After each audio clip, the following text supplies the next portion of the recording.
Hello and welcome to Doormat's Legendary channel, where we lay down the latest in legendary content. Thank you for joining me again today. Today we have a little bit different video. We don't have legendary gameplay, we have legendary overview. So currently, a bunch of people are in the middle of a big Discord tournament for legendary, hosted by Bageltop Games. And basically, over 100 people are divided into pods, and each pod is given a setup. They get to choose 2 heroes and play it and see who can get the best score. We do this over the course of 7 weeks, for those of you who are unfamiliar. Normally, one of the content creators and members of the Discord, Jinjos, does a video overviewing every single pod for the week. And this week, he is on family vacation or something like that. I forget what he said. But he asked if someone would be willing to do an overview video since he would not be able to. And I decided to do it. So here we are with our overview. Now, with this overview, some disclaimers and some logic, mindset, whatever you want to call it, before we get into it. So Jinjo's, I'm going to be trying to use Jinjo's method of attack for this. So we're going to look at the mastermind, see if it requires anything special of us, then the scheme, then the villains, henchmen, and heroes. Go down that line, and then choose heroes based on what we need and being required. And if we're not really required anything, we're going to look at what would work best with what we're given. That's kind of the general mindset for how Jinjo has done it. So we're going to follow that. But some disclaimers. I am not Jinjo's. I am a mid-legendary player, so some of my suggestions may not be the best suggestions, but maybe these can help you get started and get thinking in a general direction towards what you want to do for your pod for this setup. With that being said, I have had a lot of fun doing this, but got to give props to Jinjos for doing this every single week. So without any further ado, let's go ahead and get started. All right, so this is the first setup. Was set up for pod number 44. This one's called Schoolhouse Ragnarok, with Hela, Goddess of Death, as the mastermind. The scheme, House of M/No More Mutants. It's a transform scheme, with Omens of Ragnarok, Subterranea as the villains. Then Magigoons as the henchmen. Scarlet Witch as the hero per the scheme, which we'll see in just a second. And we were given Beta Ray Bill, Lady Sif, Thor, the Warriors 3, and we select 2 heroes from Dark City, Fantastic Four, Heroes of Asgard, or Revelations. And special rules, we substitute X-Men with Heroes of Asgard for the scheme. We may not select Valkyrie as one of our heroes. So let's go to setup. I do a lot of my stuff through Master Strike. I know Jinjo's uses Legendary Card Game. I find Master Strike a little bit easier to work with. I do like Legendary Card Game because it gives card art, but for my sake, just kind of looking at things, I'm going to be exclusively using Master Strike for these. So if you're here looking for the art, I'm sorry for that. All right, so Hela, Goddess of Death, has Bridge Conqueror, Streets Conqueror 5, always leads to Men of Ragnarok, Master Strike. This strike enters the city as a 5-attack army of the dead villain worth 3 VP. Then choose a villain worth 3 VP or more from your victory pile to enter the city. If you don't have any, each player gains a wound. Okay?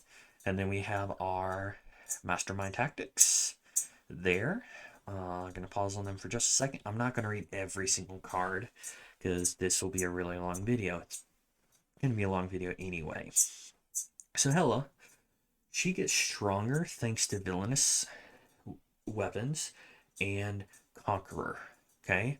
She's not really asking anything of us, not asking for hero classes or anything like that. The only thing she's really asking is for 3 VP villains to enter the city.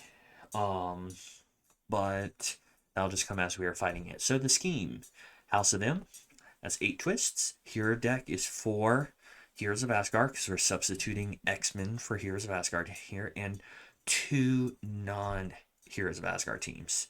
Okay, then add 14 Scarlet Witch hero cards to the villain deck. Special rules. Each Scarlet Witch in the city is a villain with attack equal to its cost plus 3. If you fight one, gain it as a hero. When a twist comes, you KO all non-X heroes from the HQ. If there are at least 2 Scarlet Witch cards in the city, this scheme transforms. Otherwise, play another card from the villain deck. When it transforms, then each Scarlet Witch is now its attack equal to its cost plus 4 instead of 3. If you find one, gain it as a hero. This side, we KO all X heroes, or Heroes of Asgard heroes from the HQ, and play another card from the villain deck. Evil wins when the number of non-gray heroes in the KO pile is 10 plus double the number of players. So that is 14 in this case. So we gotta watch our KOs for this scheme. And it looks like once it transforms, it stays that way.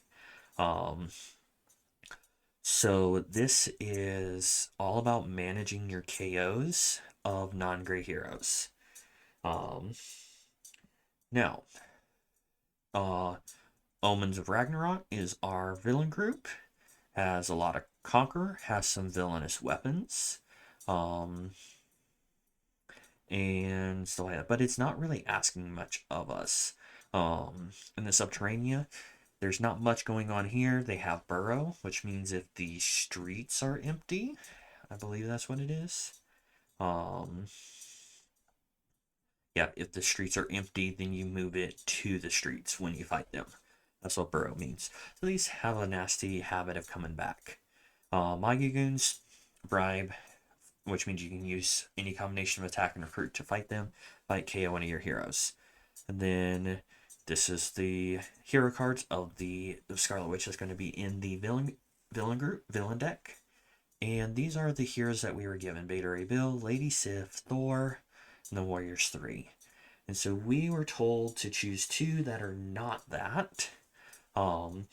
So with this being the case, with each of these pods, I'm going to have 4 hero suggestions. Okay. First suggestion for this pod is Darkhawk. Okay. So he can be pretty versatile. He can hyperspeed for recruit or attack, and so he can be pretty good. Also, Hellcat gives you some top deck knowledge, works with the instinct that you already have with Lady Sif and some in the Warriors 3. And then Jean Grey. Jean Grey is good for this one because one of the things that the Heroes of Asgard heroes want is you to be worthy. And with Jean Grey, worthy is having a card that costs 5 or more. So she actually has 8 cards that, really 9, that would help you to be worthy. In kind of same vein, Mr. Fantastic could work well because he's kind of that same way. Plus, Mr. Fantastic is a really great hero as well. So for this pod, Villainous Weapon and Conqueror make the Mastermind strong. So we want to make sure we have those spots cleared. The bridge and the streets to be cleared so that she doesn't get that extra attack. And then the villainous weapons, there's not much you can do against those. And you already have a lot of heroes that ask you to be worthy, so maybe going that worthy route may help. Otherwise, Darkhawk or Hellcat might work well too, so that way you can work with the classes you already have. Villainous weapon. Weapon is captured by the villain in the city. That's closest to the villain deck. There's no villains, KO it.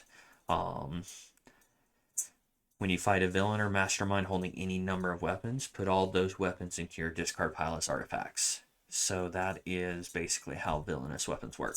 So that is pod number 44. Yep, pod number 44. Schoolhouse Ragnarok. Second pod number 45 is Kree-Demon Toast Crunch. Supreme Intelligence of the Kree is attempting to transform citizens into demons with the help of the Kree Star Force, Sinister Six, Doombot Legion, and per the scheme, Jean Grey's hero set is in the villain deck as well. We are given Forge, Gamora, Mockingbird, and we choose 2 more from Dark City, Guardians of the Galaxy, Paint the Town Red, or Shield.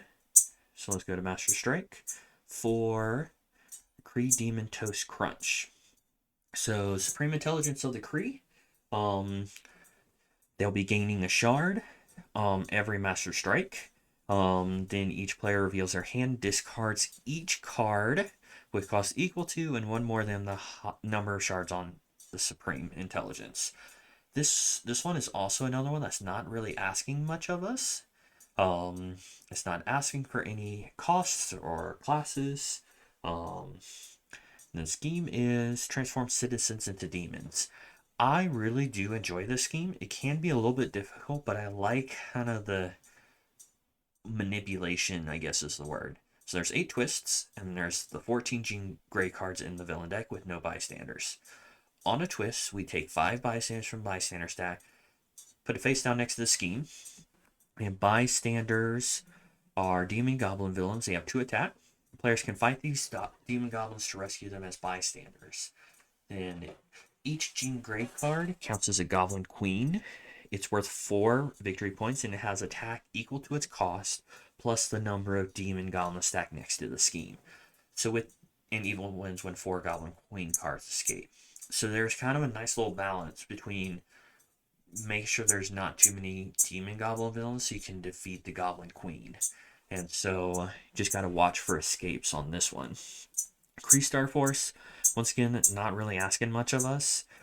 Just some basic stuff, adding shards, stuff like that. Sinister Six, same thing. Not really asking much of anything. Sandman has escape where he is looking for instinct. Shocker has an ambush for instinct. Another ambush, so I guess maybe instinct is what Sinister Six is asking for. Doombot Legion, core villain, core henchman villain. Looks top 2 cards, KO 1, put the other one back.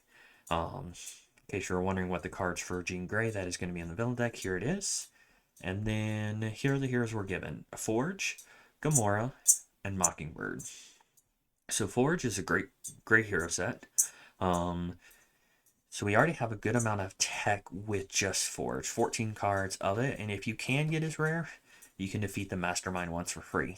Okay, great card to get, but one thing Jinjos does not like to do is to plan with the rare in mind. He actually almost exclusively does not mention the rare because you're not always guaranteed to get it.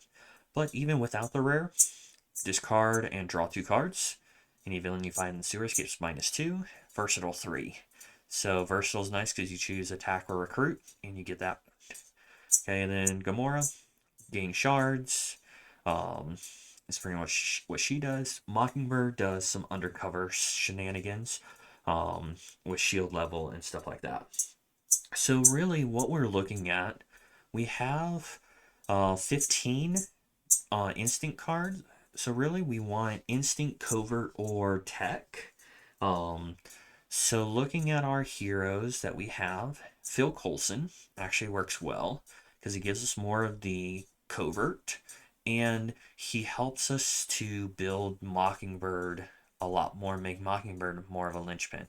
Because without any shield heroes, Mockingbird is going to kind of be a dead hero. She can be good if you can support her. So Phil Coulson would be a good one. Another one, and with my hero choices for here, I was looking for mainly ones that follow the classes that we are given. So Moon Knight actually works well with that because he has more instinct and more tech. And so he has wall crawl, which means you put it on the top card of your, when you recruit, you put it on the top of your deck, or you may. So that can be good to get you set up recruit for the next turn. Some KO there. So he's a decent hero that could work well with the classes that you're working with. Nightcrawler right underneath him is good because he also has those, but he also has teleport where you can delay some cards for the next turn, where maybe you can do it. And then Blade. Obviously, I do not have my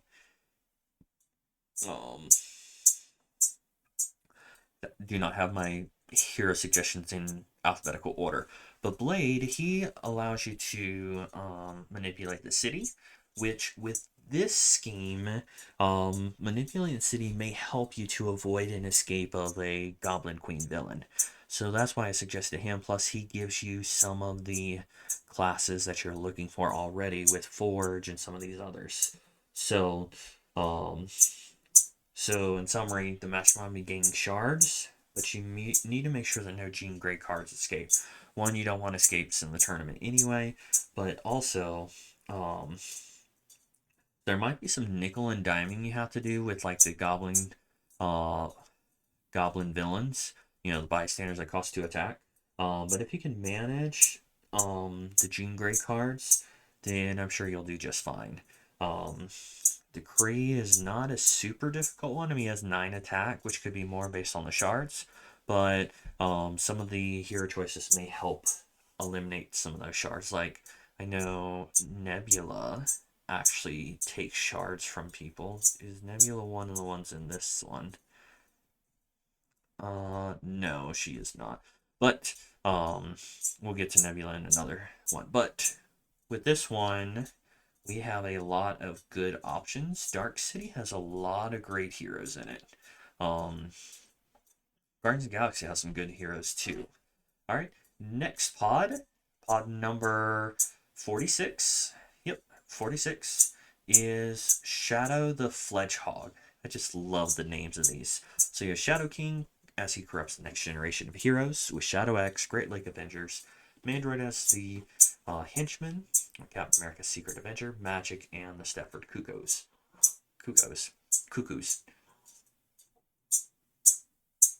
However you want to pronounce them.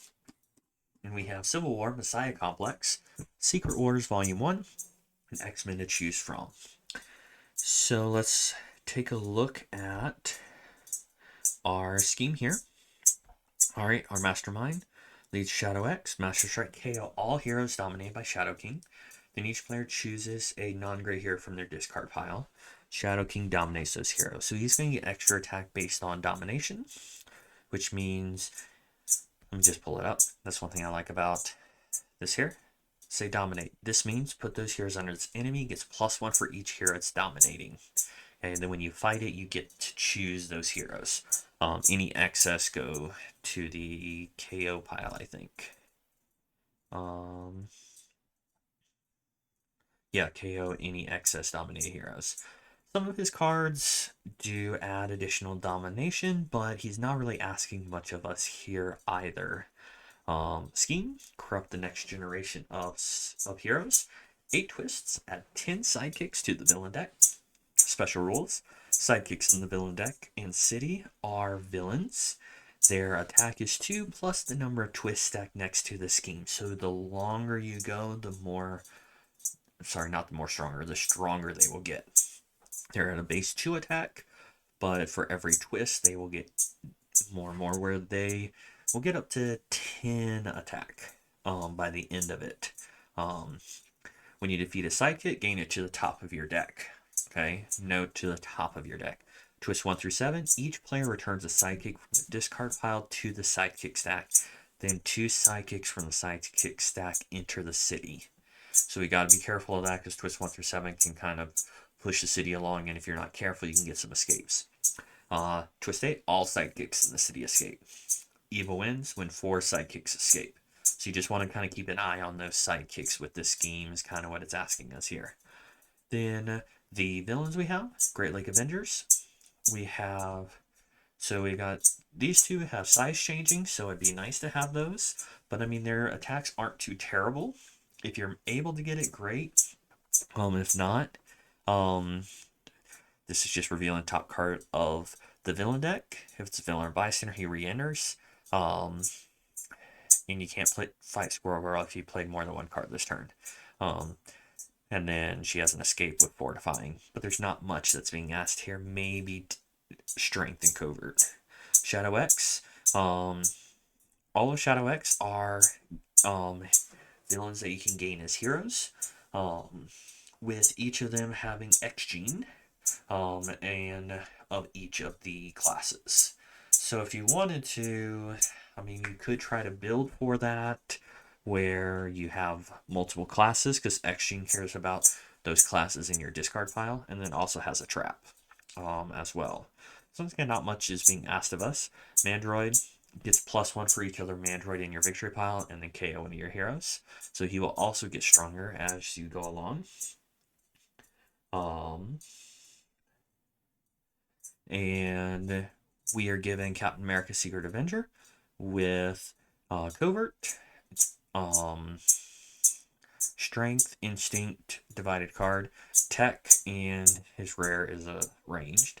Magic is all covert and ranged. Multi-class card here will get you additional sidekicks. Stepford Cuckoos has some nice run recruiters, so when you recruit it, you can clone it. And then it has some interesting things. So here we have covert, range, and a little bit of tech. But mainly it's covert and range. If you wanted to, you could try to build up more instinct. Now, I know what I'm going to say with my hero choices may not be a popular opinion, but let's see. I may have some controversial choices here. Okay, so first, Captain Marvel. To lean into the the range that you already have with magic. So Captain Marvel could be good because of that classes. She gets additional recruit for all of those. Draw a card. Strength. If you can get some strength built up, then she can ramp with the strength. Which she has 8 cards that are strength. And then we have 5 cards that are strength with Captain America here. So that's a decent amount of strength that could probably trigger there. And then next one is Goliath. He has strength and tech, which are some ones that we were being asked for with some of the villains. Plus it helps out. We didn't have a whole lot of tech there, but the strength really does help us out a lot, especially if we go with Captain Marvel. Next is my next option is Old Man Logan, because he has the instinct, but he also has some covert to help out with that. And he has some decent attack values, which could help you out with the Shadow King. And then I'm going to recommend Polaris, okay? Because she has the classes that you already have. Soaring Flight means when you recruit it, in essence, flies to the top of your deck. But she has Piercing Energy, and there's 5 copies of that. So you could even get around his domination and other fight effects with the Piercing Energy. I mean, I think Piercing Energy is great. Some people, I think, are under the impression that it almost feels like cheating and almost too easy. But I mean, if you've got it, I say use it. And so Polaris, I think, works well with this pod here. Next, we have Looting and Polluting is not the way. Looting and Polluting is not the way. Pod number 47. Core heroes are not available for hero selection. You can choose Marvel 2099, Noir, Paint the Town Red, and Venom. And we have Poison Thanos, befouling Earth into a polluted wasteland. With Poisons, False Seer of Alchemex, Sentinel. With Spider-Man 2099, Spider-Man Noir, Symbiote Spider-Man, and Venomized Doctor Strange being given to you with those sets that I mentioned you can choose from. So, Looting and Polluting. Let's take a look at Poison Thanos. He gets +1 for each different cost among cards in his Poison Souls pile. He always leads poisons. Each player reveals their hand and puts one of their non-gray heroes next to Thanos in a Poison Souls pile. Now, here's one thing you could do with this, okay? Especially if you're playing two-handed solo by yourself and not with other people, but you're just playing this by yourself, you're not a team of two. You can actually choose the same cost, and he would only get one from two heroes in there because it's the cost, not for each hero in there. Okay, so nice little thing to think about there. Okay, his tactics don't really ask anything of you. Befoul Earth into a polluted wasteland. This is in essence a timer scheme. Okay, you add an extra hero. There's 8 twists representing toxic sludge. When there's a twist, put this toxic sludge under any HQ space. No space can have 2 sludges unless all spaces already have 1. To recruit a hero, you must also pay 2 recruit for each toxic sludge under it. During your turn, if there's any sludge under the HQ, you may flush the toxic sludge into the river. If you do, then KO all the sludge and the heroes in those HQ spaces, and each player gains a wound. Evil wins when the hero deck runs out, or there are 8 toxic sludges under the HQ and or in the river. Why I say this is timer scheme? There's 8 twists. Each twist is a toxic sludge, and they will either be in the hero, in the HQ, or in the KO pile. So evil wins when the hero deck runs out, or 8 are in one of those places. So it's basically a timer scheme because of that. I don't know why I explained that, but anyway. Falsus here of Alchemex, Uru Enchanted Weapons gives you some top deck knowledge potentially. It's not really asking much of us. Poisons has symbiote bonds, but you do get to gain it as a hero if you fight them, which can be kind of cool, I guess. Symbiotic armor sounds terrible. Ambush symbiote bonds with the mastermind. When you fight the mastermind, defeat symbiotic armor and KO one of your heroes instead of taking a tactic. That's not going to be fun. But really, there's not much. I mean, there may be some superpowers once you gain it. But I wouldn't really worry about those. Sentinel, KO one of your heroes. Some nice KO happening there. Here's the heroes that we were given. Spider-Man 2099. Spider-Man Noir. Symbiote Spider-Man. Venomized Doctor Strange. Now, me personally, I am a big fan of Spider-Man. Not just just in Legendary, but period. So I love to see a mostly Spider-Man pod. And Spider-Man in Legendary has this unique thing about 2 costs. So I looked, and most of the 2 costs that you could get are already chosen in here. Okay, there's not many you could do. But Spider 29 does have Cyber Mod, so I recommend Doom 2099 because he can help activate the Cyber Mod with this. Plus, there's a bit of ranged already in the heroes you're given, which will work with this. There's even a little bit of tech as well that Doom can supplement. So Doom 2099 I think is a strong pick. Spider-Woman. She does have some 2 costs to help supplement what 2 costs are already there, but she also has the ranged, which will help with Doom's activations as well as Venomized Doctor Strange as well. Venom.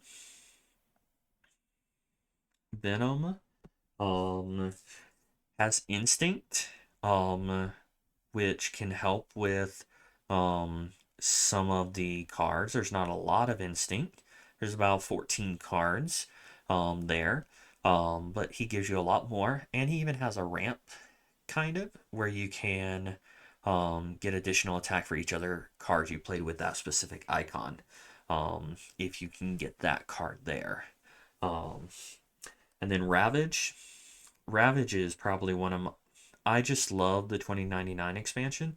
But Ravage is really great because, I mean, his uncommon is 4 attack, and you can reveal the top 2 cards of the villain deck, and then you get to do Faded Future when you put it on the bottom deck, which means you get to draw them again a lot faster. So, and he has some of the classes we're looking for to supplement what we're already given. So I think Ravage is a good, strong thing here. But Poison Thanos, he'll get stronger the more Poison Souls that he has. And the scheme is basically a timer scheme. So Cyber Mod is a powerful keyword if you can get it to work. Um, as well as the 2-cost Spider-Man gimmick. Because we do have Symbiote Spider-Man, which gives you +1 for each other hero you play this turn that costs 1 or 2. Um, and has some drawing ability with the 2 costs. So maybe throw in a hero that has some 2 costs in there to supplement the 2 costs that are already there for looting and polluting. But that's what I've got for that. Next one is I Scan You 3000 for pod number 48. We have Authoritarian Iron Man, Alien Brood Encounters, that's the scheme, Superhuman Registration Act, Murder World, Mr. Sinister Clones, and the Brood as the henchmen. We are given Colossus Wolverine, Mirage, Speedball. Special rules: face down cards are not considered villains. Therefore, if Authoritarian Iron Man is above a city space with 1, you can fight him. And we can choose from Civil War, Messiah Complex, The New Mutants, and X-Men. So I said it before with X-Men. If you have access to Piercing Energy, I would recommend taking it. Because Piercing Energy is great. In my opinion. But let's take a look at this setup. All right. So, Authoritarian Iron Man. Superhuman Registration Act he leads. He fortifies the next city space to his right, starting with the bridge. You can't fight him while there's a villain in that space. Villains in that space get +3. Okay. And so fortify means I'll let you just read so you know what it does. Okay, fortifying is terrible. But he's not really asking us. I mean, Armada of Armors lets you recruit certain classes. But that's about all he's asking. Alien Brood Encounters. This is where the name comes from. I Scan You 3000. So there's 8 twists. At 10 Brood as extra henchmen. So cards that are played from the villain deck are played face down, and you may spend 1 to scan a face down card, basically turning it face up, doing any ambush, twist, trap, or master strike. If a face down card would escape, scan it, and then it escapes if it's a villain. On a twist, the player on your right gains this twist as a Brood Infection. When drawn, they KO it and gain 2 wounds. You will win when 3 villains per player have escaped, or when 6 villains have escaped. Okay, so this is Alien Brood Encounters. So it's kind of almost like a mini game. Like, do I scan it now? Do I wait for it to get a couple spaces into the city? So it's going to be interesting to see how that is handled. The 2 villain groups are Murder World, which is most of it are traps. And then there's Mislock, which gains 2 human shields. So it's really not asking a whole lot of us. I mean, some of the traps may be play another card from the villain deck, have no villain in the sewers, have at least 4 different costs of hero in the HQ, pay any amount of recruit, then you must reveal the top card of the deck if you paid enough, recruit that hero, and put this trap in your victory pile. Recruit 2 heroes. Now, Superhuman Registration Act has some size changing people, but they have people that fortify. Iron Spider is a menace. And it's not so much in this set because Superhuman Registration Act, none of them are 2 VP or less, but 6 out of 8 of Murder World are 2 or less. So there's a good chance that Iron Spider may stay fortifying your deck if he gets to there. So that is our villain groups. Not really asking a whole lot. The Brood, +1 for each bystander in the KO pile. Fight, KO one of your heroes, and KO a bystander from the bystander stack. Mr. Sinister Clones. So they're not really asking much of us, but the Brood do ramp up a little bit. Here are the heroes we're given. Colossus Wolverine, Strength and Instinct with Berserk. So you could definitely lean into the Berserk. But of the ones you're given, it's the only one that has Berserk. Mirage, we can see the cards here. And then Speedball. there's the cards for Speedball. So, so with this, we want to be able to get some attack because to fight off him. Plus he's going to be ramping up some of the villains. So let's start up at the top. All right, Banshee. Choosing her because she has the classes that Speedball and Mirage have.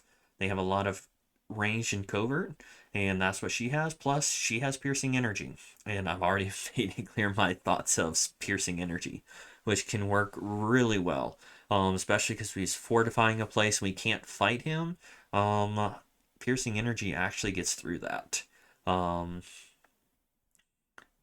Yeah, enemies attacking any modifiers, you just have to spend piercing energy equal to the VP. So Banshee would be really great. Then my next suggestion is Hercules, because he has those classes that will help with Colossus and Wolverine, and he has 10 of his cards that will help with the berserking if you wanted to lean into that. I didn't really choose here as that would berserk, but if you want to lean into, there's definitely some that you could do. Next one is Karma. Once again, the classes to help trigger things. But Karma has a lot of recruit for one of her cards, one of their cards. But for 3 costs, this could be a 4 attack for 3 costs, which is really great. And then you can guess color, and you can even get 4 attack for this one as well. So pretty solid hero. And then Luke Cage, once again, looking at the classes for Colossus and Wolverine, and works pretty well with berserking too, for them as well. So, in summary, Authoritarian Iron Man, he fortifies on a Master Strike. He's 12 attack. And you can't fight him if there's a villain in space. But the villains are not revealed unless you choose to scan them. And you are trying to avoid escapes with I Scan You 3000. So if you are in this pod, best of luck to you. Okay. Next pod is number 49. M.O.D.O.K Operandi. I probably did not pronounce that correctly, but that is okay. M.O.D.O.K Operandi. Alright. M.O.D.O.K. All cards' outwit abilities require 4 different costs instead of 3. Leads Intelligentsia. Each player who can't outwit M.O.D.O.K gains a wound, then he transforms. When he transforms, you can only fight M.O.D.O.K with recruit and not attack. Each player who can't outwit M.O.D.O.K KOs a non-gray hero from their discard pile. M.O.D.O.K transforms. And then when you fight him, he transforms. So he's going to be going back and forth between these 2 forms. And so you're going to want a good amount of recruit for him is what he's really asking us for here. Other than that, his tactics aren't really asking for much. And then Secret Hydra Corruption is a transform scheme. So there's 30 officers in the shield officer stack. So how it works is you build your officer stack, then you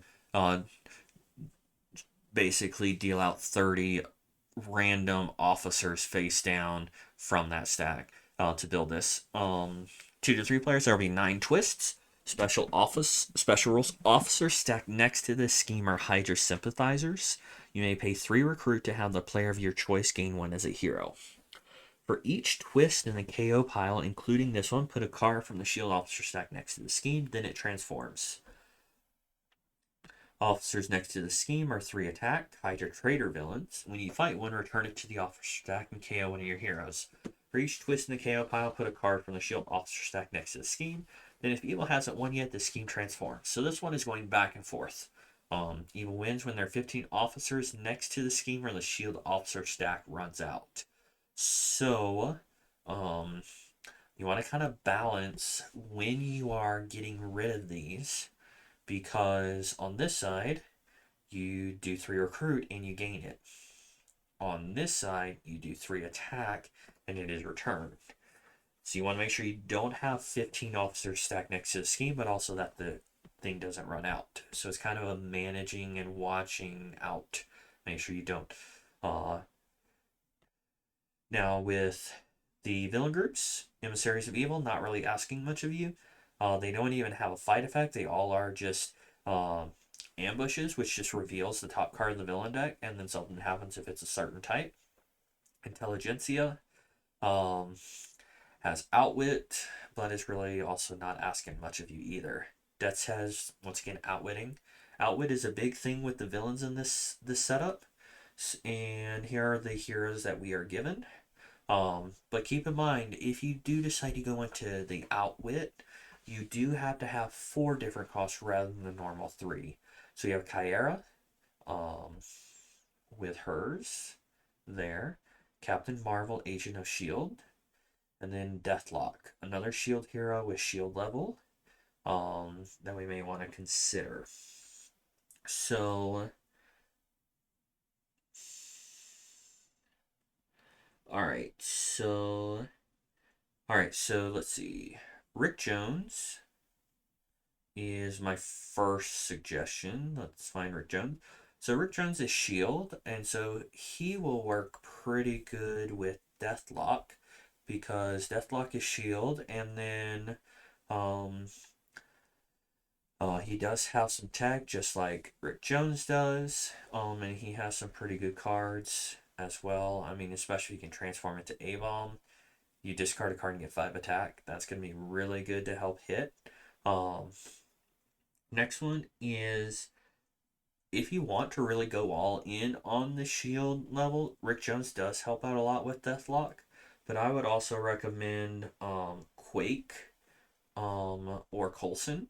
So Quake has some of the ranged that Captain Marvel wants, but then she also has Covert, which Kyera has some, and you need the trigger there. So Quake could be good, and then Coulson, we looked at Coulson earlier. He has ranged attack, and do that. But we do have Dark City with this setup. So Forge, great tech hero if you have not already used him. So he can help with activate Deathlock and vice versa. So Forge would be good. And then She-Hulk. Let's look at She-Hulk real fast.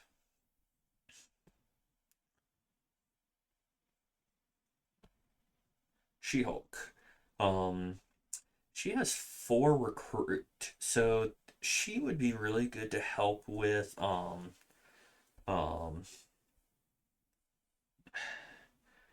the transform side of M.O.D.O.K that requires recruit instead of attack. So this game requires you to have 4 different costs for most of your turns to be able to outwit. You also need to be mindful officer stack and mind it. And Rick Jones, Quake or Coulson for shield level. Forge, if you want to lean into the tech. She-Hulk, give you recruit. So that's my suggestions for M.O.D.O.K Operandi. And if you're in this pod, good luck to you. Next pod is Unnatural Selection, pod number 50. Now, Unnatural Selection, Mr. Sinister. I think this setup sounds like a lot of fun. So Unnatural Selection, we have Mr. Sinister. He gets one attack for each bystander he has. On his Master Strike, he captures a bystander. Then each player with exactly 6 cards reveals a covert hero or discards cards equal to the number of bystanders Mr. Sinister has. So he can nerf your hand while he's also getting stronger. And he wants you to have covert. So you want to make sure we have some of that. But his tactics don't really ask much of you in way of things. Now here's the scheme. Have twists equal to number of players plus 3. There's 2 players plus 3, so there's 5.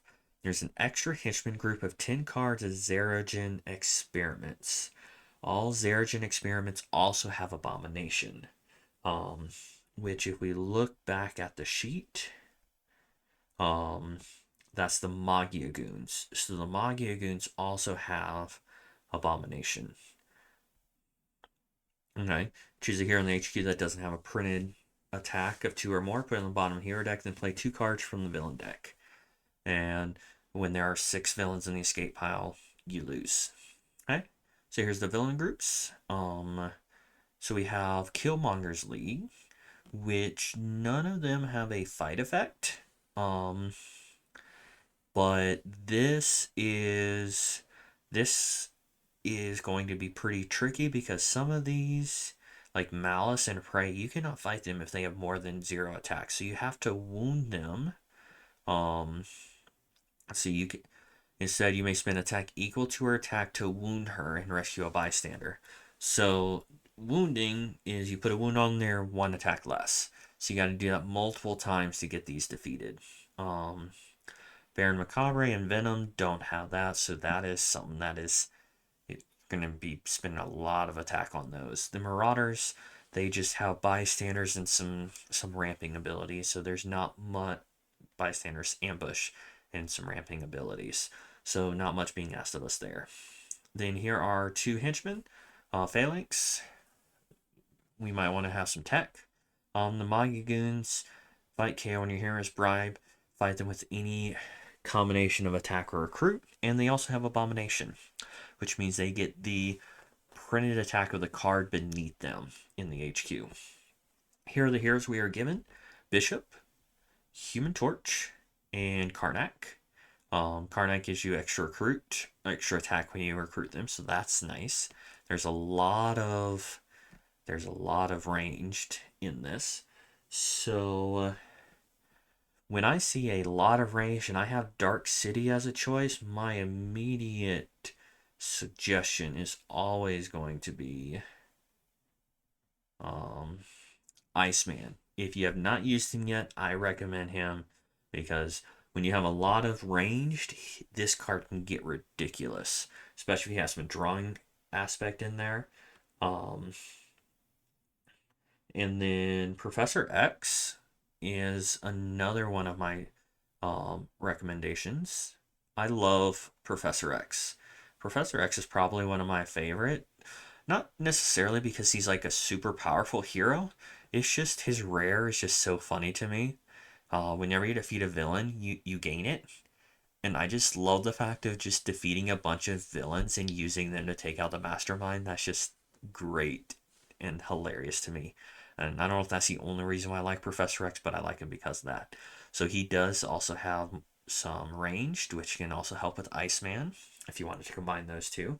But he also does give you some villain deck knowledge as well. And then if you wanted to get covert to avoid the Master Strikes, Jean Grey is going to work pretty well. And with this setup, we already have Bishop. So we already have the X-Men thing to rescue a bystander. And I'm not saying you will be able to because there's a lot of bystanders that you have for this setup. But if you can rescue every bystander, then Mr. Sinister can't get any stronger because he can't gain any bystanders. Just saying.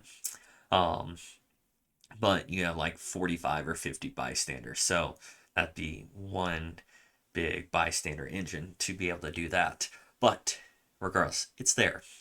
So Jean Grey could help with that, but also another one is Invisible Woman because 9 of her cards are covert.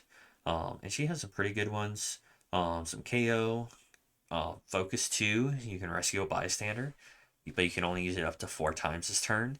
But still, if you did 4 times every single turn, or whenever you can get her, that's a lot.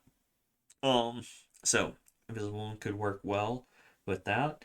And then my last one for this one is White Wolf. He also gives you that covert. He also gives you some tech, but he is able to wound villains. without spending the attack to wound them. So that can be helpful to with Killmonger's League, and can help make him weaker, because when a villain is wounded, they get -1 attack for each wound on it.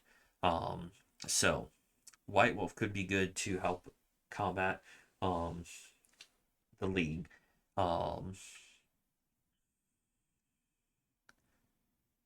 So that is a way that you can do that.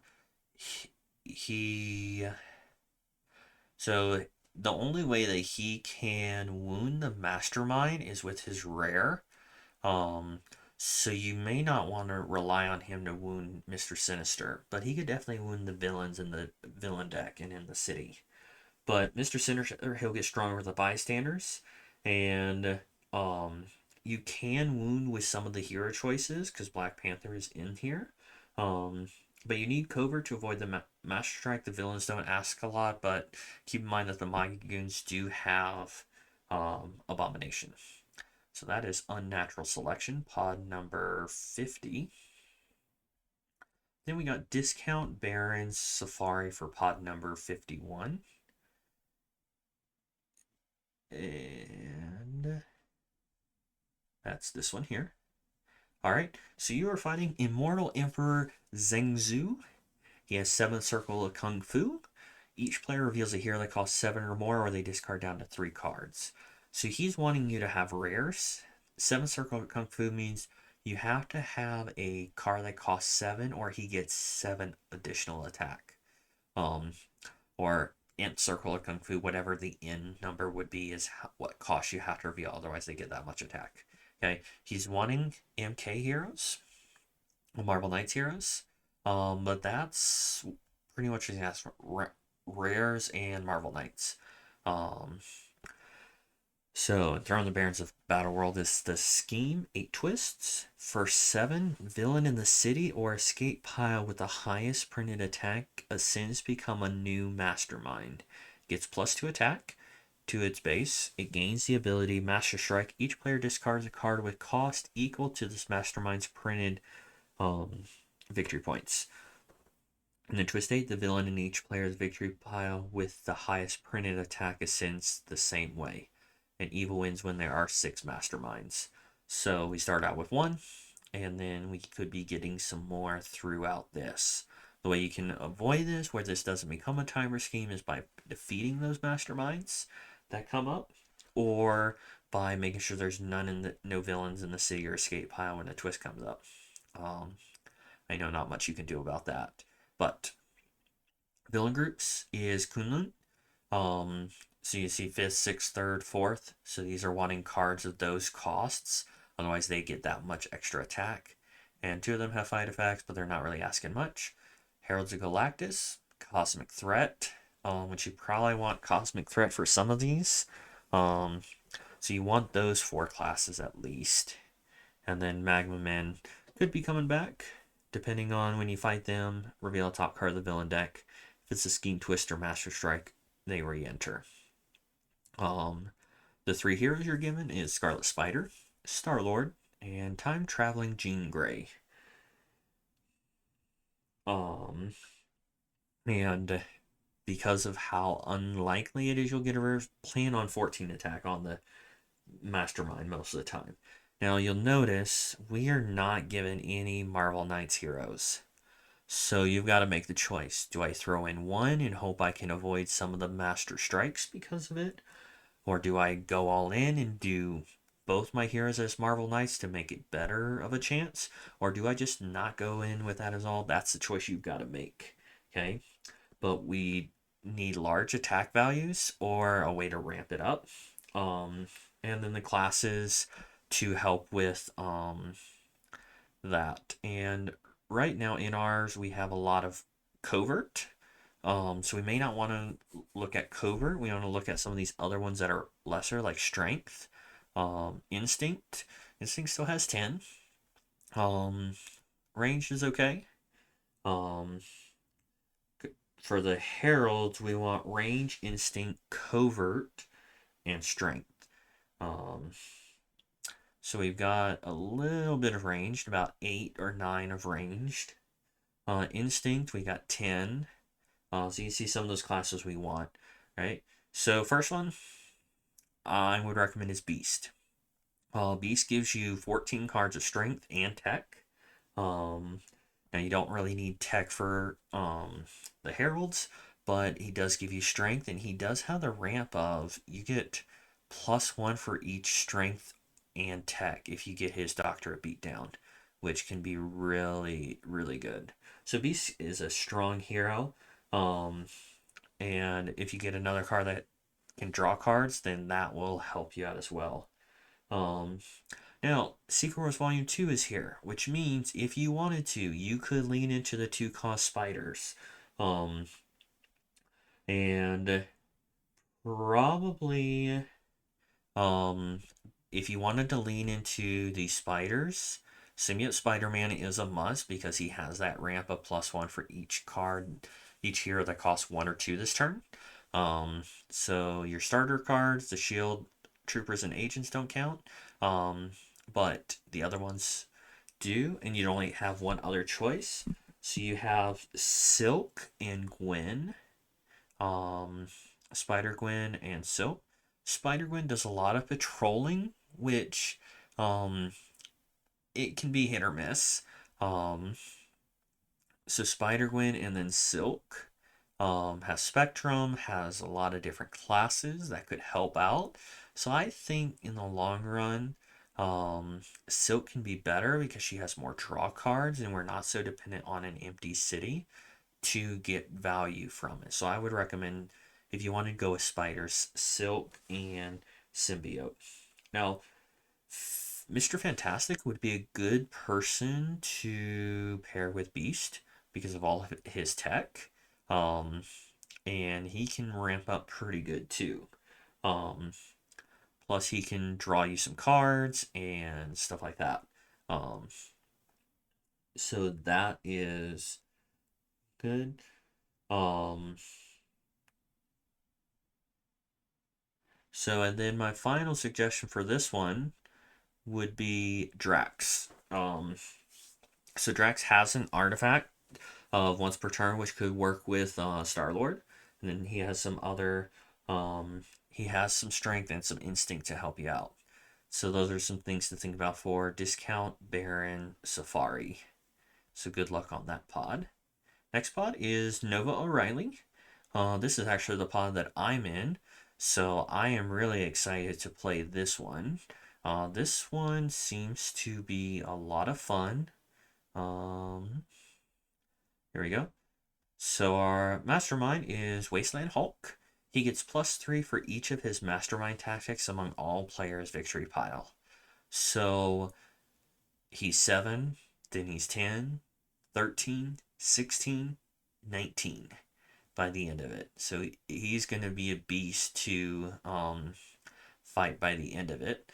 So that's something to keep in mind. We want some tech to be able to make use of that tactic there. But he's not really asking much. He's going to be giving out wounds, so keep that in mind. Now destroy the Nova Core. This is a very fun yet frustrating scheme. So there's 9 twists. Exactly 1 hero must be a Nova hero. That's already been chosen for us. 1 player, 5 heroes. Each player's starting deck adds 2 wounds, 1 shield officer, and a Nova card that costs 2. Special rules. All shield officers and Nova heroes count as Nova Centurions. On twists 1 through 5, we need to have a Nova Centurion in our hand to discard, then we gain a shard. If we don't, we KO a shield card from the shield officer stack. Each player must KO a Nova Centurion from the shield officer stack from their hand or discard pile for twists 6 through 9. Evil wins when there are 10 KO'd Nova Centurions because there's 2 players. So with this one, it's another one about making sure you have them for the first half, and then once you get through twist 5, if you have not gotten any KO'd Nova Centurions by that point, then you're good. Because there's only 4. 4 times 2 is 8. So you'll survive the scheme. If you can make it through the first 5 without any KOs. That means you're probably going to have to load up your hands with some shield officers. Because there's only 14 of Noah cards, and that can only go so far. So you may have to be getting a little bit more shield officers than what you normally get. But the villains we have are Wasteland. Wasteland is not really asking a whole lot. Wasteland Kingpin has since become a mastermind that cares about instinct. But if we don't let him escape, we don't have to worry about that. Hulk Gang, fight cross-dimensional Hulk Rampage, more wounds. Wasteland Spider Girl could be some KO, and then Clan Nishida is all chivalrous duel. They're not really asking much of us. But chivalrous duel means you can only use one hero name to fight.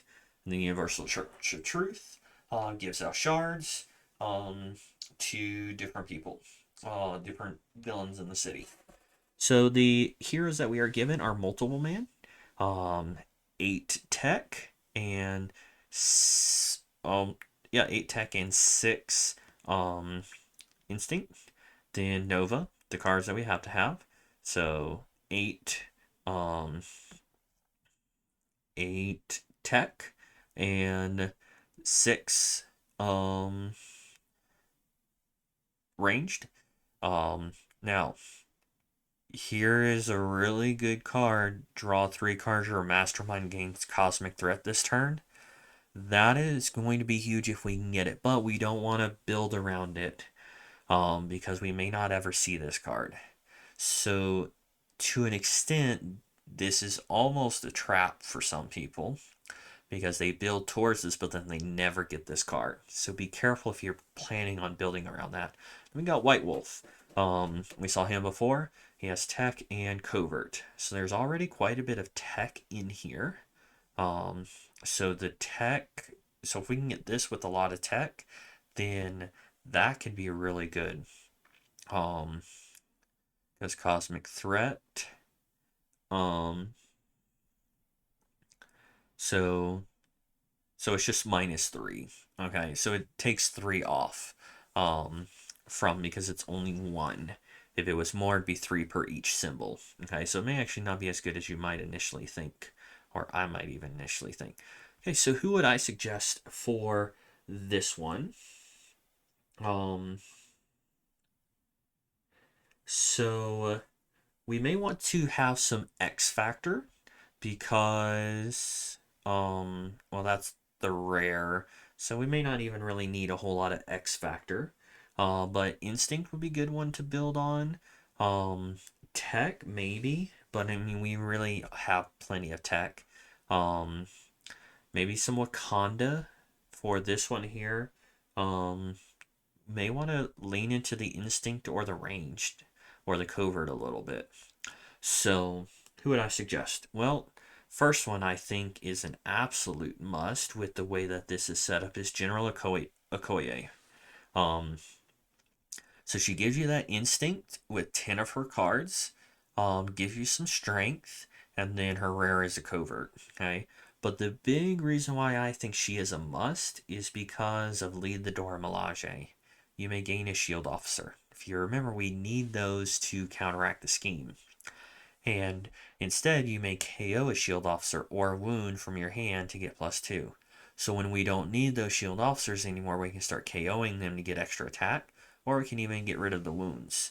This is also wound mitigation here as well. And then she has that to trigger White Wolf that we have. Okay. Now, another one that I think is good is Nebula. She has Tech and Instinct, which are things we're trying to build towards a little bit. She can take any number of shards from a villain, mastermind, or other player this turn. And if you do that, you can KO one of your cards. So that can make the villains in the city weaker from the ambush of the Universal Church of Truth. And then this here. So she could be good to counteract the shards. Plus she gives you more tech to activate on, and she has some instinct.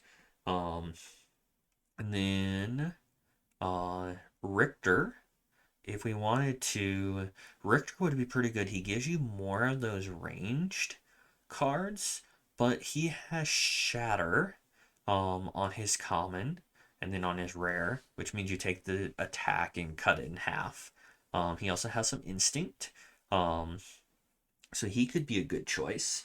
And then my last one for this one is Superior Iron Man. It gives you more tech, if you really want to do that, but also gives you a decent amount of ranged as well. Um, so Superior Iron Man um, could be good too. So having the Centurions is crucial if you don't want to lose to the scheme. He'll be more difficult to hit later in the game, so the Shatter would definitely help out a lot. But we can't just shatter him with shattering a villain. It has to say shatter the mastermind. Um, so we want to make sure we have that with him with Richter, which is only the rare. Um, so if we can't get the shatter consistently, we may want something that can build up to it and have um, some ramping, like drawing cards or get plus attack for each card you played of a certain type. Because that 19 towards the last tactic is going to be a lot to hit him with. But that is Nova O'Reilly. For anyone else in my pod, good luck. And hope that my suggestions for this pod helps you out, but not too much. All right, next one is having fun, not hard when Hulk have library card. I I really like the name of this scheme. Um, in the Discord, some said who thought it was a good idea to teach the Hulk how to read, much less give him a library card. Um, thought that was pretty funny. Um, all right, so our mastermind is a transforming mastermind. King Hulk, he gets +1 for each warbound villain in the city or escape pile, or not or and master each player KOs a warbound villain from their victory pile or gains a wound, and then he transforms. Wounded Fury, that's +1 attack for every wound in your discard pile. Each player reveals their hand, KOs a card from their hand or discard pile that has the same card name as a card in the HQ, then he transforms again. So we transform back and forth. Um, and that's basically what that is. He does kind of want strength, yet he also kind of doesn't want strength. To kind of counteract each other. But Cursed Pages of the Darkhold Tome. You're going to have good timing with this one. There's 11 twists representing Cursed Pages of the Darkhold Tome. Why Hulk has these, I do not know. Add an extra villain group. Special rules. Cursed Pages are ritual artifacts with if you fought a villain or mastermind, you may discard this to get +3.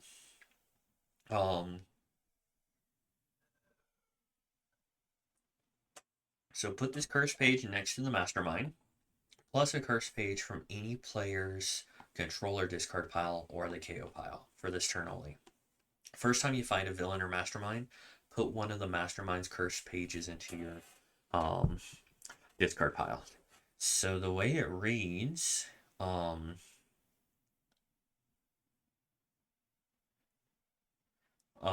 is you can only do it on the turn it comes up. So if you're not careful, the mastermind gets 7 really easy, or the villain deck runs out. But the game ends if villain deck runs out anyway. Here is our villain groups. We have 3 of them. So Warbound, not really asking much of you. Poison, we saw poisons before. We gain them as a hero.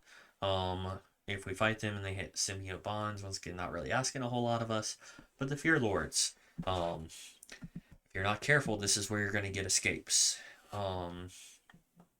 Because they go in and out of the astral plane. And if they are pushed out of the astral plane, then they escape. So that can be an escape. Hydra Base is our henchman location. Now, I thought it would have been really cool if we could just kind of load up on the Hydra bases and then use those to fight when the pages came out. But alas, henchman locations are not villains, so they do not count towards defeating a villain or a mastermind on the turn to gain a page. Right? But here are our heroes that we're given: Clea, Namora, and Photon. There is a lot of ranged and a lot of covert in this. So I would recommend um um I would recommend some wound reduction cards if you can, because you're going to be getting a lot of wounds here. Um and then um and then um then some recruit cards to help with the astral plane. So, with that in mind and trying to keep with the classes we have, um, I would first recommend um, Captain Marvel. Okay, so she has some decent attack values, has Last Stand, which gives you an extra attack for each empty space in the city. So that could be a max of 7 um, attack there. Um, Draw any extra cards, you get +1. So pretty good, solid one. Has some of the strength that the mastermind is looking for. Um, Also, Darkhawk can be pretty good. Um, so he can hyperspeed for either icon, and he has both icons. Hyperspeed is if the icon is there, you get +1. So he can be pretty good, and he can be pretty versatile. Um, so he can help with the astral plane because you can hyperspeed for a recruit to fight in the astral plane. The downside is he has tech, and there's really no tech already in the setup. Um, so if you really want to use Darkhawk well, you'd have to use both yours for um, um, two tech heroes to make that work. Next one I would recommend is Joe Fixit. Okay, gives you the strength you're looking for, plus some covert. Um, and he has a decent amount of recruit too, which we want for that astral plane. And then the last one for this pod is the Vishanti, because it has some wound mitigation, um, has some of the strength, and it has instinct and ranged. So this could be a decent one. It can get 4 attack there, which can help out a lot if we make a demonic bargain. You may get a wound because of it, but you could get it. So Vishanti might not be a bad choice either. Um, so I may not be understanding the scheme correctly, but if I am, then we need to be able to find a villain or mastermind when the scheme twist is revealed. The astral plane is here, so we'll need a decent amount of recruit to avoid escapes. But the good thing about the astral plane is it frees up the city, and we might be able to satisfy the thing of the scheme with fighting someone in the astral plane with the recruits. Poisons will be annoying because they will symbiote bond. And the locations, they can't be used to satisfy the scheme, but um they don't ever escape. They just get KO'd if you have more than filling the city. They just kind of buff the villains buff the locations. Um yeah, Hydragate gets +2 while there's a villain here. Okay. Um so that is having fun, not hard when Hulk have library card. Um, Next one is a long time ago in a galaxy far, far away. We have Magus with the Time Heist, Black Order, Thanos, Children of Thanos, Universal Church of Truth. And then we have the present hero deck and the past hero deck. So we choose one hero for each. If a city doesn't exist, nothing gets bonuses from anything there. Okay.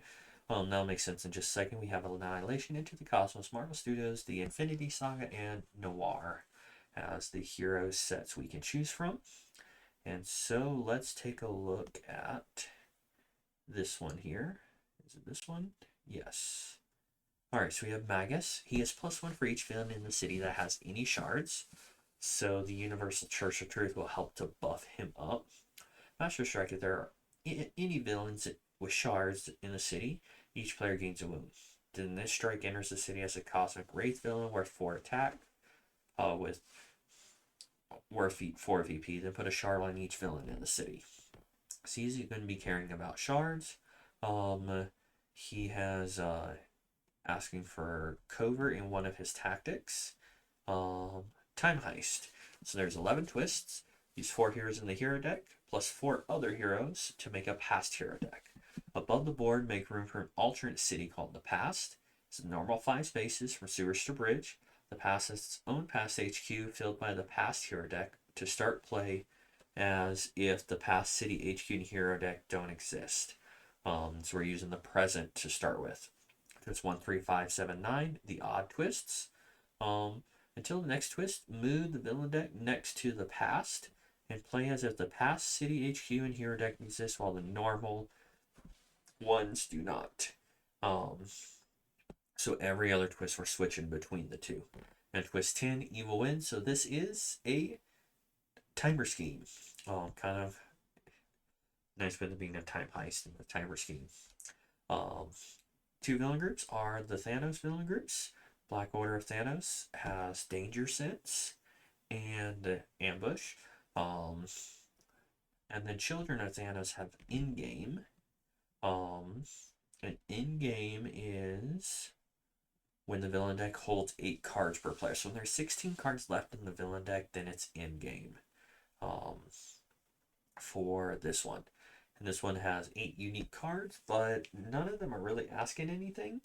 You may want some instinct there. And then we've seen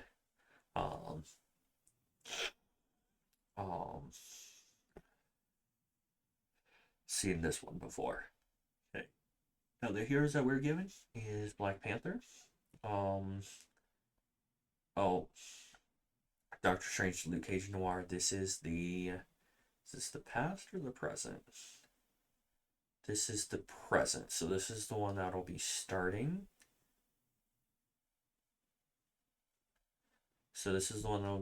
This is the past deck here. And then we will want to choose 2 heroes. So what I've done here is given 2 suggestions for the present and 2 for the past. Okay. So here, so we have Black Panther multi-class heroes here. For Black Panther, we have Doctor Strange having ranged and instinct. Actually, have quite a bit of instinct with him, and then we got strength and covert with Luke Cage Noir. Okay, so with this one, I think that this guy, Psylor, would help out a lot because you get to look at things on the top of the villain deck, and you get some top villain deck manipulation, and it actually supports heroes here because he has instinct and covert, and Black Panther has some covert. There's some instinct, some more covert, so I think he would work well with the classes. And then what he does, he would fit in either one, but he would fit pretty well here. And then also looking here, Nova works pretty good here. Gives additional tech to what is already here. And then tech to what is little with Black Panther, and then he also has some ranged. So I think both of those would work well for him. And then let's look at the past. So we have Adam Warlock, Super Skrull, and Yondu. So I have Phyla-Vell, because she gains shards, and shards kind of works well with what is going on here with Adam Warlock. You want someone that can get a lot of shards so you can burn them to be able to use those. Yondu also has some stuff with shards, so Phyla-Vell kind of fits in with that theme. Plus the her instinct helps with that deck as well. And then Quasar, once again, shards and the colors help with it. So that is a long time ago in a galaxy far, far away. So shard management seems to be key. Um, but keep in mind that this is a um, timer scheme, so you want to be careful of that. But the reason why I say shard management because he gets +1 for each villain that has shards. So let's see. So even Nebula could work really well with this because she takes shards from villains or masterminds. So um well, that one is whenever you do it. This one does it. Um and so really Galactic Rogue is the only one that takes shards. You gotta have instinct and tech. So that could be an option for you. Okay, so that's a long time ago in a galaxy far, far away.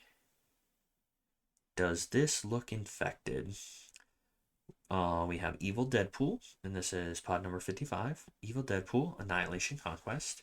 Evil Deadpool Core, Warbound Universal Church of Truth. This is the third time this week that one henchman has shown up. We have Deadpool, Korg, Phyla-Vell, and Venom. Players may talk when choosing what to discard on a Master Strike, is the special rules. We have Deadpool, Into the Cosmos, Venom, World War Hulk to choose from. So let's look at that setup. Okay, with this, um, one word, um, ramp, power creep, whatever you want to call it. So, revenge for mastermind tactics. Gets +1 for each Evil Dead Core villain, or +1 for each mastermind tactic. So he doesn't ramp as bad as Wasteland Hulk does, but he does ramp up. And Master Strike, each player simultaneously discards a card. Whoever discards the lowest costing card or tied for lowest gains a wound. And then um, that is not really asking for much, but he does have a if this is not the final tactic, so keep that in mind. So that can be kind of frustrating. Now, what is the scheme? Annihilation Conquest. 11 twists. Add extra hero. Put this twist next to the scheme as a Phalanx on quest. Then the highest cost hero from the HQ enters the city as a Phalanx infected villain. Each Phalanx infected villain has attack equal to its cost +1 for each 2 Phalanx conquests. If you fight one, choose a player to gain it as a hero. When there are 6 Phalanx infected in the city, enter escape pile, or the villain deck runs out. So for every 2, so it'd be the cost +5. No, +6. So that'll get out of hand. Let's get power creep. Evil Deadpool core, revenge for Evil Deadpool core. So these will get +1 for each Evil Deadpool core you have in your villain deck. In your victory pile, and then Warbound. Not much is asked of us there, but kind of keep that in mind with these. Universal Church of Truth, shards. And here are the 4 heroes: Deadpool, Korg, Phyla-Vell, and Venom. Um, so with that power creep, it may not be as bad as Wasteland Hulk, but there's still going to be some growing attack numbers. So um we want some cards that would help with that. So Amadeus Cho actually kind of helps with that because we can now win to draw a card, and then another one is a draw card as well. So he can draw us a card which can draw us into those attack values that we want. That can be a way that we can get that. Then next one is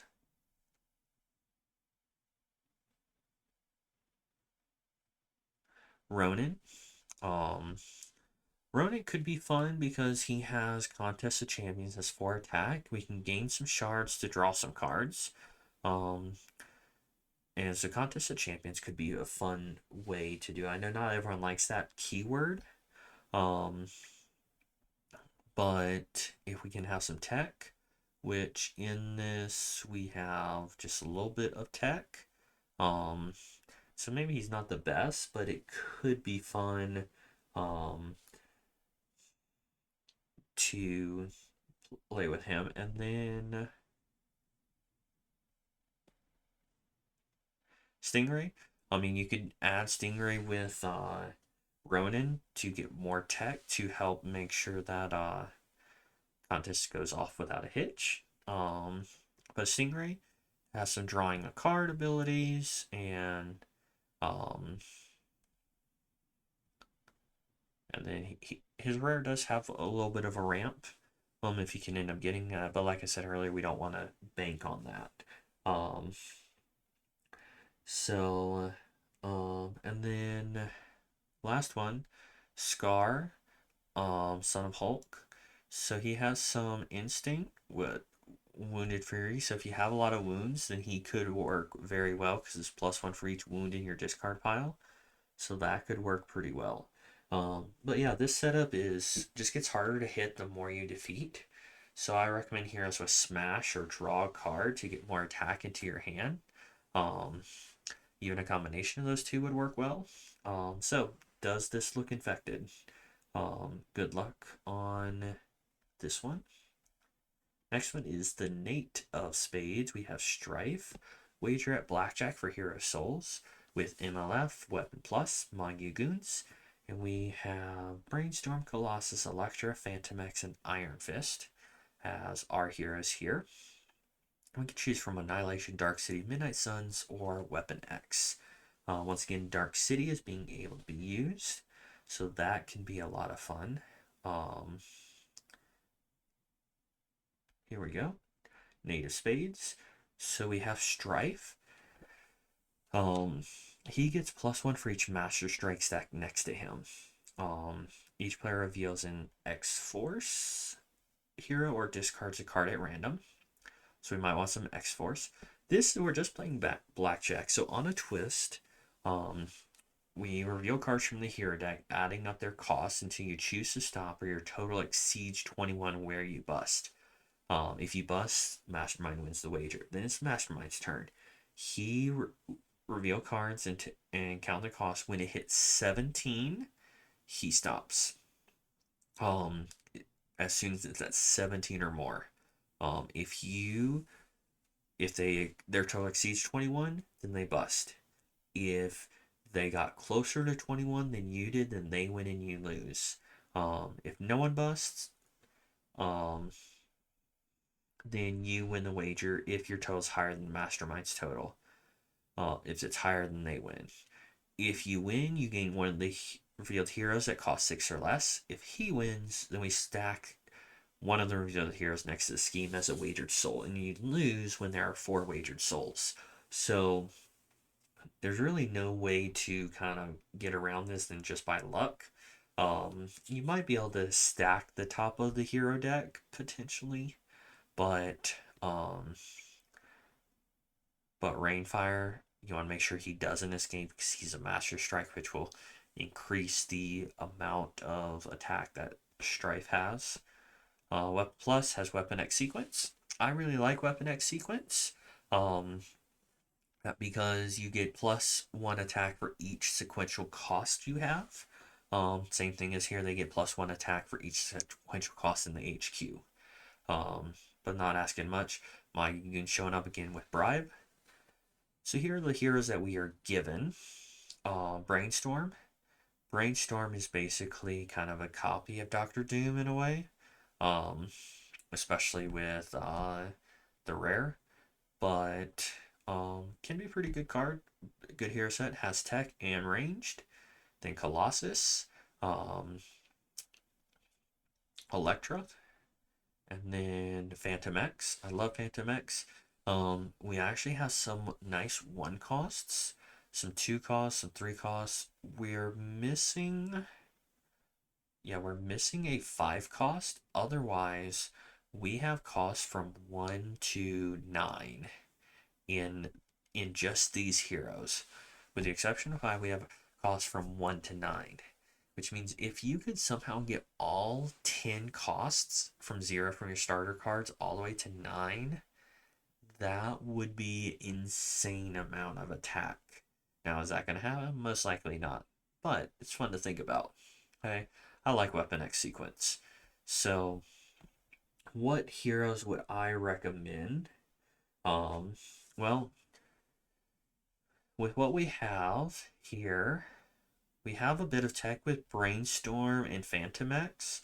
So I'd recommend Forge because there's enough enough tech to do it. Plus, it gives us more X Force to avoid that Master Strike. But we probably have a decent amount of X Force, so that may not have to be a priority. Um, so Forge, and then Cable. It's the right page. Cable has some tech, has some of the classes we already have. And plus it's um, X-Force. Also has Master Strike mitigation as well, and it has the range that we were kind of looking with, has that we can help to build up the range a little bit if we choose to go a Cable. Psylord um, can help to trigger Brainstorm's Fantastic Four abilities. Let's go down to Psylord. Psylord, so yeah, has the Fantastic Four that Brainstorm has. So we can trigger that. Has Master Strike and Top Deck Knowledge, has Covert and Instinct. Um, and then if we really wanted to, we could even go with Wolverine because it gets you to draw cards, which could be really helpful. Um,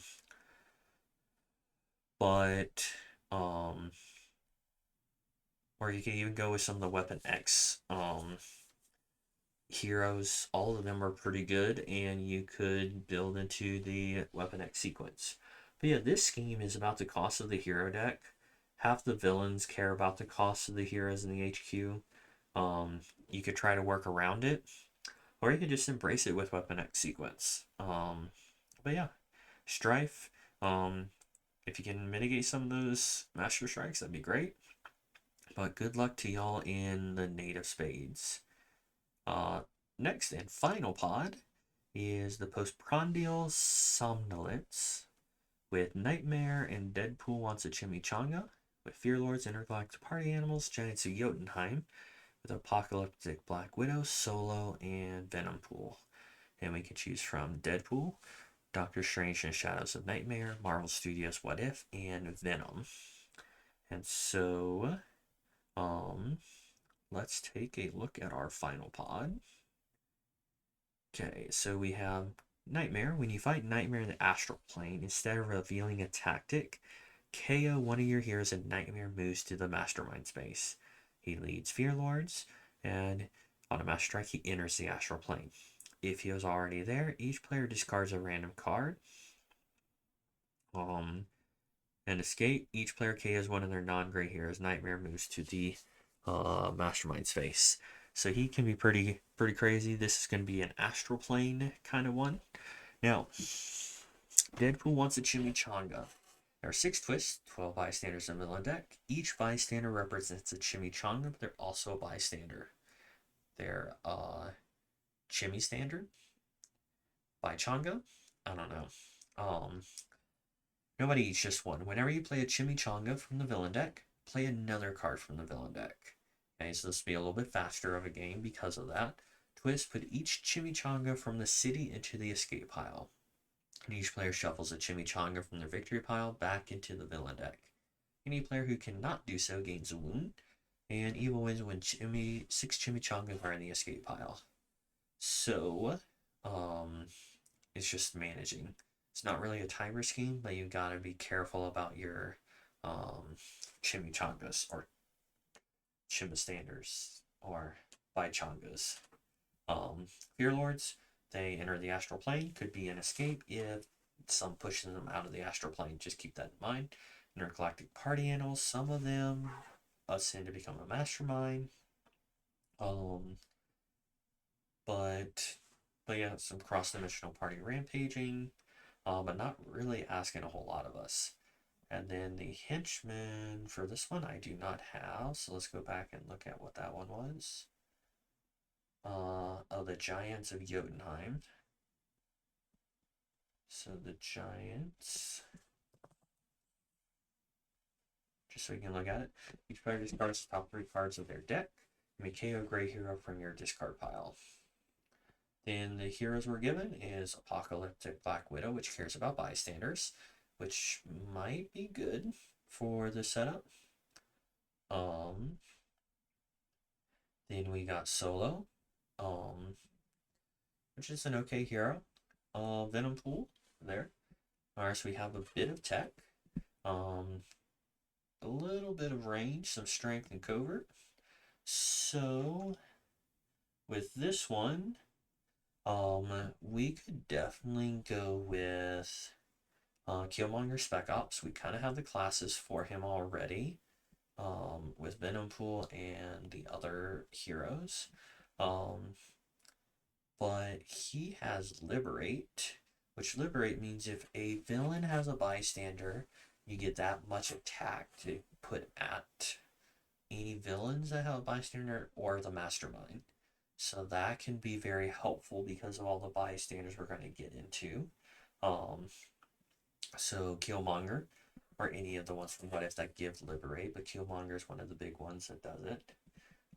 We could also look at using Clea. Gives you recruit that we need to fight in the astral plane, ranged and covert. Another one that might be pretty good is Uatu. He gives you that recruit that you need for the astral plane. And he gives some covert triggers. And he can help you set up What If with Apocalyptic Black Widow. And then probably the last one is Gamora. Gamora has covert, instinct, and allows you to draw cards. And then she has some instinct as well, so pretty good card there. A lot of the What If heroes would be good in this, but there's also a lot of great heroes that you can choose from here. I think some of those there would be the best ones. Well, for those of you who are still in the tournament, good luck. I hope that some of my suggestions will help you out. I know some of my suggestions may not have been the best, but I would love to hear what you think, either in the Discord or in the comments. What do you think about my hero choices? Did I do well? I hope that everyone has a great week, and hope you all have a legendary